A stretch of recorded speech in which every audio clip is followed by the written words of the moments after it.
আমরা দেখছি যে ভারতেও ঠিক একই পরিস্থিতি আস্তে আস্তে তৈরি হচ্ছে। উগ্র হিন্দুত্ববাদী বিজেপি সরকারের বিরুদ্ধে ভারতের জেনজির একটা প্রতিবাদের নতুন ভাষা আমরা দেখতে পাচ্ছি।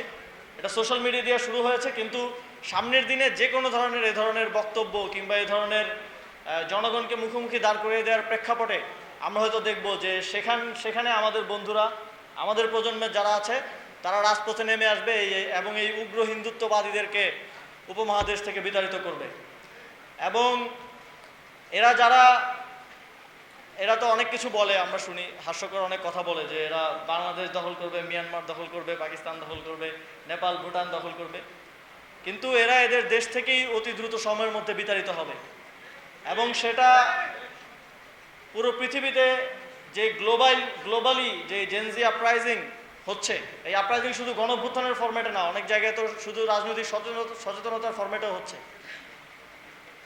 এই জেনজি আপরাইজিংটা আমাদের পার্শ্ববর্তী দেশেও আমরা সামনে হয়তো দেখব, এবং সেই পরিস্থিতিটা তৈরি হচ্ছে। আমরা সেই জনগণের সাথে, সেই জেনজিদের সাথে আমাদের রাজনৈতিক এবং কূটনৈতিক সম্পর্ক দিয়ে আগামী দিনে একটা সুন্দর উপমহাদেশ গড়ে তুলব ইনশাআল্লাহ। বর্তমান সময়ে আমরা জাতীয়ভাবে অনেকগুলো সংকটের মধ্য দিয়ে যাচ্ছি।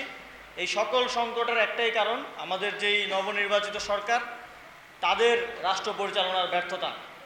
আমরা দেখছি যে নির্বাচনের পর থেকেই খুন, ধর্ষণ, নাগরিকের নিরাপত্তা সংকট চরমভাবে বৃদ্ধি পেয়েছে। আজকে আমাদের মা বোনরা ঘর থেকে বের হতে ভয় পাচ্ছে, এবং তারা এটা পাবলিকলি যখন বলছে, তখন আমরা যারা রাজনীতি করি তাদের জন্য এটা অত্যন্ত লজ্জার যে আমরা তাদের জন্য একটা নিরাপদ বাংলাদেশ তৈরি করতে পারছি না।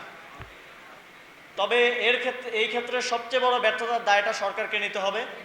আমরা দেখি যে যিনি এখন স্বরাষ্ট্রমন্ত্রী আছেন, মাঝে মধ্যে মনে হয় যে তিনি হয়তো প্রধানমন্ত্রী অথবা রাষ্ট্রপতি, কিন্তু তিনি তার স্বরাষ্ট্রমন্ত্রীর দায়িত্বই ঠিকভাবে পালন করছেন না, কিংবা করতে এক ধরনের অনীহা আমরা তার মধ্যে দেখি।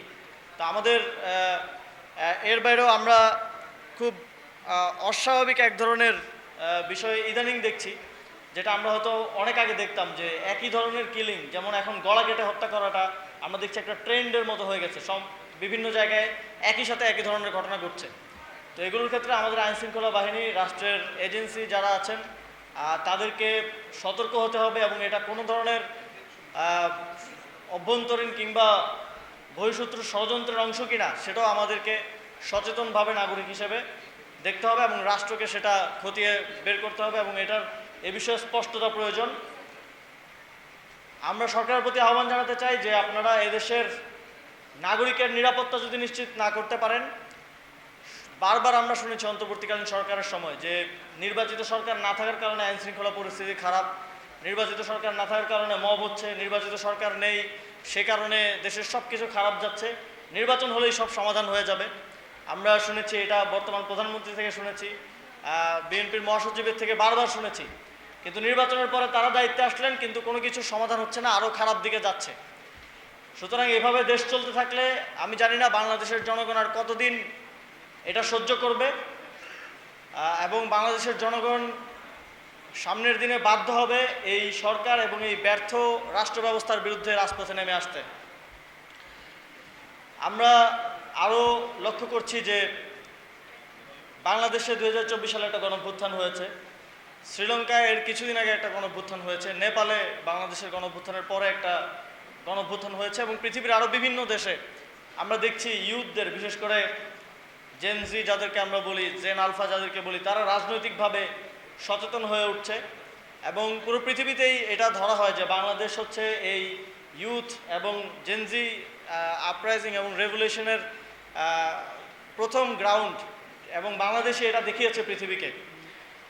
এবং আমরা খুব রিসেন্টলি দেখছি যে যেই দেশগুলোতেই এই ক্ষমতা হস্তান্তরের গণতান্ত্রিক প্রক্রিয়া আর কাজ করছে না, এবং গণতান্ত্রিক প্রক্রিয়াকে নানাভাবে নষ্ট করে ফেলা হয়েছে। আমরা রিসেন্টলি দেখেছি ভারতের পশ্চিমবঙ্গে নির্বাচন হয়েছে, 90 লাখ ভোটারকে ভোটার তালিকা থেকে বাদ দিয়ে দেওয়া হয়েছে। এখন আবার বলা হচ্ছে তাদেরকে নাকি বাংলাদেশে পুশব্যাক করা হবে। সেটা নিয়েও আমরা আমাদের সরকারের কোনো স্ট্রং রাজনৈতিক অবস্থান আমরা পাই নাই, দুঃখজনকভাবে। তবে আমরা দেখছি যে এই যে গণতান্ত্রিক প্রক্রিয়া নষ্ট হয়ে যাওয়া, এই যে ফ্রিডম অফ স্পিচ নষ্ট হয়ে যাওয়া, এবং জনগণকে এক ধরনের রাষ্ট্র কাঠামোর বিরুদ্ধে দাঁড় করিয়ে দেয়, এই জিনিসগুলো কিন্তু বাংলাদেশের জুলাই গণঅভ্যুত্থানের পূর্ববর্তী সময়ে ঘটেছে এবং সেটাই বাংলাদেশের জনগণকে, বাংলাদেশের ইউথকে, আপনাদেরকে, আমাদেরকে রাজপথে নেমে আসতে বাধ্য করেছে। তো আমরা দেখছি যে ভারতেও ঠিক একই পরিস্থিতি আস্তে আস্তে তৈরি হচ্ছে। উগ্র হিন্দুত্ববাদী বিজেপি সরকারের বিরুদ্ধে ভারতের জেনজির একটা প্রতিবাদের নতুন ভাষা আমরা দেখতে পাচ্ছি। এটা সোশ্যাল মিডিয়া দিয়ে শুরু হয়েছে, কিন্তু সামনের দিনে যে কোনো ধরনের এ ধরনের বক্তব্য কিংবা এ ধরনের জনগণকে মুখোমুখি দাঁড় করিয়ে দেওয়ার প্রেক্ষাপটে আমরা হয়তো দেখব যে সেখানে আমাদের বন্ধুরা, আমাদের প্রজন্মের যারা আছে তারা রাজপথে নেমে আসবে এবং এই উগ্র হিন্দুত্ববাদীদেরকে উপমহাদেশ থেকে বিতাড়িত করবে। এবং এরা তো অনেক কিছু বলে, আমরা শুনি, হাস্যকর অনেক কথা বলে যে এরা বাংলাদেশ দখল করবে, মিয়ানমার দখল করবে, পাকিস্তান দখল করবে, নেপাল, ভুটান দখল করবে, কিন্তু এরা এদের দেশ থেকেই অতি দ্রুত সময়ের মধ্যে বিতাড়িত হবে। এবং সেটা পুরো পৃথিবীতে যে গ্লোবালি যে জেনজি আপরাইজিং হচ্ছে, এই আপরাইজিং শুধু গণঅভ্যুত্থানের ফরম্যাটে না, অনেক জায়গায় তো শুধু রাজনৈতিক সচেতনতার ফরম্যাটেও হচ্ছে। এই জেনজি আপরাইজিংটা আমাদের পার্শ্ববর্তী দেশেও আমরা সামনে হয়তো দেখব এবং সেই পরিস্থিতিটা তৈরি হচ্ছে। আমরা সেই জনগণের সাথে, সেই জেনজিদের সাথে আমাদের রাজনৈতিক এবং কূটনৈতিক সম্পর্ক দিয়ে আগামী দিনে একটা সুন্দর উপমহাদেশ গড়ে তুলব ইনশাল্লাহ। এবং সেই পর্যন্ত আমাদেরকে আমাদের সংগঠন এবং রাজনীতি শক্তিশালীকরণের মধ্য দিয়ে বাংলাদেশে আমাদের একটা শক্ত অবস্থান তৈরি করতে হবে।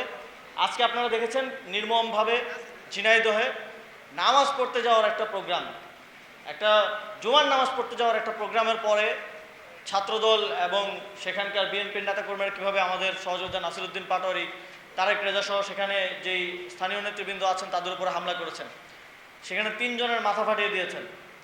আমরা দেখেছি যে আওয়ামী লীগের সময়ে এই ঘটনাগুলো ঘটত, সাংস্কৃতিক প্রোগ্রাম, ধর্মীয় প্রোগ্রাম, মসজিদের ভিতরে এই জায়গাগুলোতে হামলা, এই জায়গাগুলোতে আক্রমণ করা হতো। আবারও সেটা শুরু হচ্ছে, সেটা আমরা দেখছি।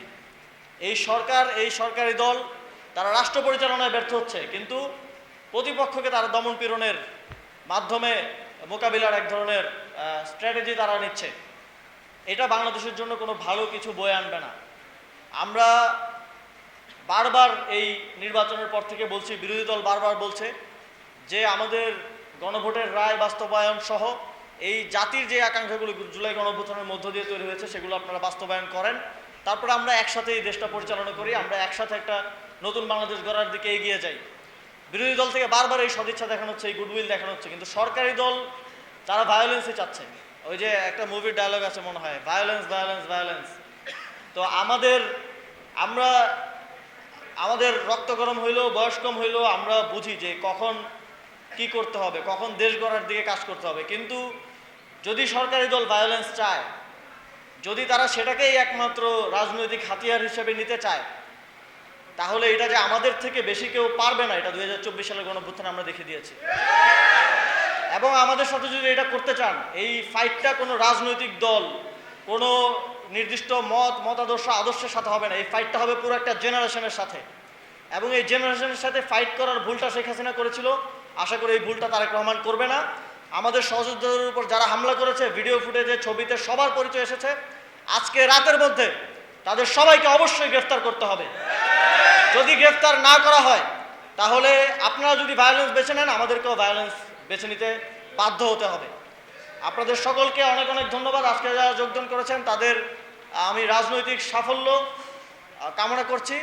এবং আজকে আপনারা জানেন, এরপরে আমরা আমাদের ভাইদের উপর হামলার প্রতিবাদে একটা তাৎক্ষণিক বিক্ষোভ মিছিল করব। আপনারা সেখানে উপস্থিত থাকবেন। সকলকে অনেক অনেক ধন্যবাদ। আসসালামু আলাইকুম।